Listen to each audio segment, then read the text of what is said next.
Hello everybody and welcome to the video. My name is Midway and I hope you're having a wonderful day. I sure am. Today I'm here to teach you a little bit about what skills are going to be your go-to when you are playing an archer and you are reaching the end game, so you have some more choices that are going to be a lot more impactful to be made. So it's going to be on the screen here the tier list of all the skills for archers, and as you will see, of course, everything at the top is going to be all pink skills, right? So they're going to be pretty hard to come by. In particular, they are all the ones you can get from the gacha. But there is also the one that you can buy from the brawls, right? So that one skill is going to be pretty important, but unfortunately you're going to have to roll it away on the gacha for the skills, right? So you will have a pretty low chance of obtaining any immortals, even though you might be level 15 on the gacha. It still is a very low chance, so you will really need some luck. But once you get there and you got those skills rolling, they are going to be making a huge difference. Now, we already covered the build that you should be trying to go to as an archer,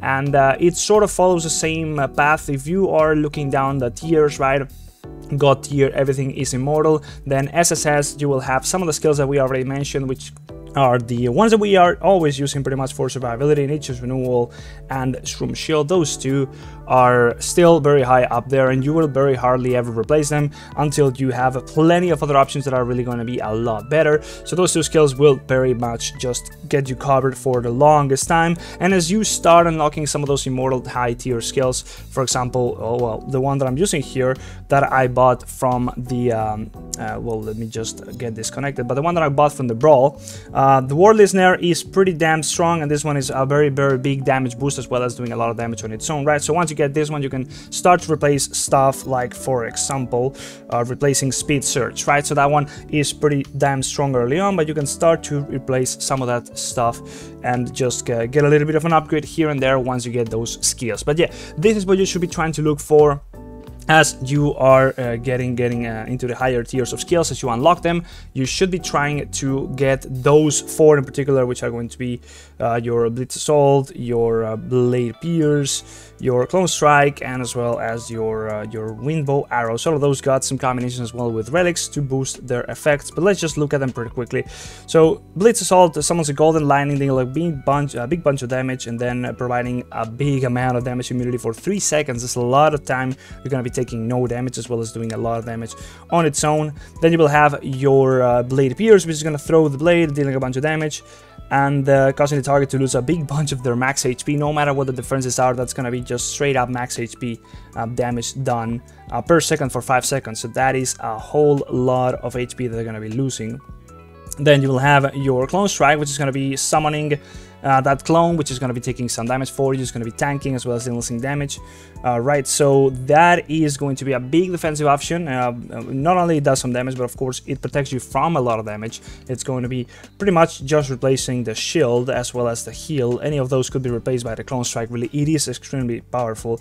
And finally, the Windbone Arrow, dealing a big bunch of damage and inflicting the vulnerability on the enemy, which is going to be increasing the non-skill damage dealt to them for an extra 100%, right? So basically double damage for 5 seconds after you use that attack, which is just replacing really Smoke Bomb. Is straight up just increasing this percentage of increased damage taken by a whole lot. And of course, you also have the World Listener, which is going to be also providing that increased damage, or just the crit damage onto the enemy, right? So those three, the Smoke Bomb, the World Listener, the Windbone Arrow, as well as the Coin Bomb, really, they all increase the attack or the damage that the enemy takes, and those three, or actually four, can be played around. But obviously the Windbone Arrow is going to have a stronger effect, of course, paired together with the relic is going to be even stronger, right? So that's what you should be trying to aim for as you are getting those upgrades and you get more and more into the end game. Should be trying to look to make those switches. Some of the defensive stuff like the Shroom Shield and the Nature's Renewal could be covered by something like Clone Strike. But of course, if you're struggling to survive, those two are still your go-to pretty much. You also have some other options in form of pals that provide pretty strong defensiveness as well, as you also get into the higher tiers as well, into the immortal tiers, but we'll talk about those in a different video. For now, that's all I got. Now, if you're not using Aptoide, you should definitely check it out and try and get on it. You're going to be getting from a 10% all the way up to about a 35% discount on further purchases. Basically, whenever you make a purchase within the game on the Legend of Mushroom or any other Android mobile game as well as on an emulator on your PC, what's going to happen is once you click on the add-on you want to be buying, it's going to open up. If I do have internet myself, which I do have a pretty bad one up here. Yeah, let me just try again. It's going to open up the AppCoins wallet, which is going to be prompting you to pay through it, and then you will be getting some bonuses based off of that percentage you have accumulated. As you can see right here, I would be getting about a 10%. Actually, this is only 5% bonus that I have unlocked right now, but that can increase straight up by 5% if you use my code. That's going to be down in the description, and you can increase it up by doing more purchases, as well as if there is any active events within the AppCoins wallet. Right, I got tutorials and everything down in the description on how to set it up, so if you're interested in that, check it out down there. And anyways, that's all I got for you today, guys. Hopefully you enjoyed it. Let me know any questions down below in the comment section. Like and subscribe, and I'll see you in the next video. Bye bye, see ya.